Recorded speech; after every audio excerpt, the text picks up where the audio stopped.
KBC में करोड़पति पति। सूरज के जीवन का एक ही फंडा था कि मेहनत तो गधा भी करता है, घर बैठे जो कमाए समझदार वही होता है। इसीलिए उसने कभी नौकरी ही नहीं ढूंढी। इस बात से हालांकि उसकी पत्नी शिखा बिल्कुल भी अग्री नहीं करती थी, पर फिर भी सूरज को समझाना बेकार था।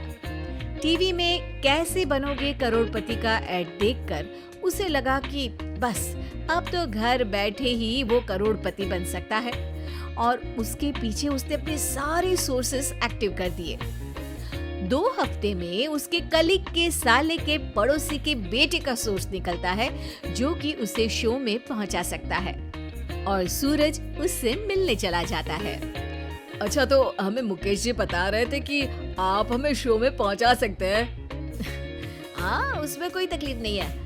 मैं कल अगर कोशिश करूँ तो इसी महीने में आपका नंबर आ जाएगा। अरे ये तो बहुत बढ़िया हो गया। अच्छा, वो सिलेबस और क्वेश्चन पेपर का कोई जुगाड़ है क्या? उसका तो कोई जुगाड़ नहीं है। तो वो वाकई में कुछ भी पूछ सकते हैं? हाँ, वो तो बच्चन जी पर है, जो पढ़ते हैं वो पूछ लेते हैं। पहली कोशिश फेल होने पर अब सूरज के सामने एक बहुत बड़ा सवाल था कि आखिर जवाब कहाँ से लाए। तब शिखा ने एक सजेशन दिया, क्यों ना सूरज अपने चचेरे भाई सुमित से मदद मांगे, जो कि यूपीएससी की तैयारी कर रहा था। हालांकि इतनी मेहनत करना सूरज को समझ में नहीं आता था, पर कोई और रास्ता ना मिलने पर वो आखिर सुमित से बात करता है। अरे सुमित, हमारा कैसे बनोगे करोड़पति के लिए सिलेक्शन होने वाला है। तुम हमें थोड़े चिट बनाने में मदद करोगे क्या? अरे भैया, चिट बनाए तो सालों हो गए, उसमें हमारा एक्सपर्टीज नहीं है। बल्कि आप बोलो तो हम आपकी पढ़ने में जरूर मदद कर सकते हैं। हट, कैसी अनाप शराब बातें कर रहा है तू। सूरज ने सुमित को मना तो कर दिया था, पर तैयारी करने के सिवाय कोई चारा उसे दिख भी नहीं रहा था। खासकर जब 12 के पेपर लीक करने के एक्सपर्ट शुक्ला जो भी हाथ जोड़ लेते हैं। आखिर सूरज को सुमित के पास जाना ही पड़ा, और उसने सुमित और शिखा से वादा किया कि वो बहुत मेहनत करेगा। 1 महीने की तैयारी के बाद फाइनल हुआ कि शो से 1 हफ्ते पहले एक ट्रायल खेला जाएगा, जहां पर सारे रिश्तेदार ऑडियंस की जगह पर होंगे और शिखा सवाल पूछे।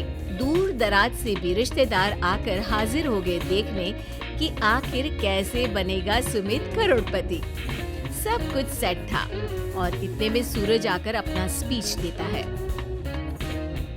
ये 1 महीना मेरे लिए आसान नहीं था, पर अपने भाई सुमित और अपनी पत्नी शिखा की मदद से मैं इतनी दूर पहुंच पाया हूँ। मेरे मम्मी पापा के आशीर्वाद ने भी बहुत साथ दिया है मेरा।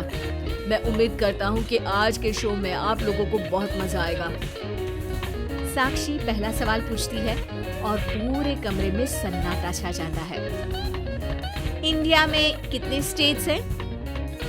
3, सॉलिड, लिक्विड और गैस। अरे रुकिए, तो ऑप्शंस तो देने दीजिए। इतने में 5वीं कक्षा का चिंटू बोल उठता है। अरे क्या मामा, आप तो पहले सवाल पर ही आउट हो गए। अरे बेटा, पहला सवाल तो ट्रायल होता है ना। अरे तुम अब देखना। देखने जैसी बात तो थी ही। सूरज को इतना शांत किसी ने नहीं देखा था। कभी कभी तो लगता था मानो सूरज आँख खोलकर ही सो गया हो। मामा जल्दी करो प्लीज, कल सुबह पनवेल भी तो निकलना है। अरे हट, कंसंट्रेट करने दे मुझे। 3 सवाल में 3 लाइफलाइन खत्म हो चुकी थी, और अब चौथे सवाल पर भी सूरज का मौन नहीं टूटा। पर सूरज अभी भी हार मानने को तैयार नहीं था। उधर हर कोई सूरज को छोड़ सुमित को देख रहे थे। आखिर सुमित ने ही तो पढ़ाया था सूरज को। गजब बेइज्जती है यार। अरे बेटा, तो बाप का, दादा का, भाई का, सबका नाम बुड़वाएगा। अरे 3 लाइफलाइन ले ली तो भी तेरा कुछ नहीं होना है। अरे कोई इतनी बात करता है क्या शो पर? अरे बेटा, शो पर तेरे जैसे भी तो नहीं आते ना। सूरज की ये जंग आखिर 1 घंटे बाद 5वें सवाल पर खत्म हो गई, जब उसने इंडिया के नेशनल बर्ड का नाम कहा, कौवा।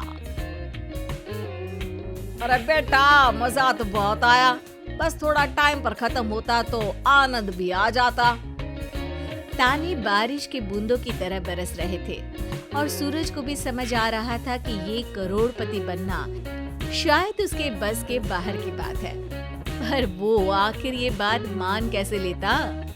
वो सख्त लौंडा जो ठहरा, उसने सोचा कि बेइज्जती तो हो ही चुकी है, पर अगर मैं हार नहीं मानूं तो शायद कुछ हो सकता है।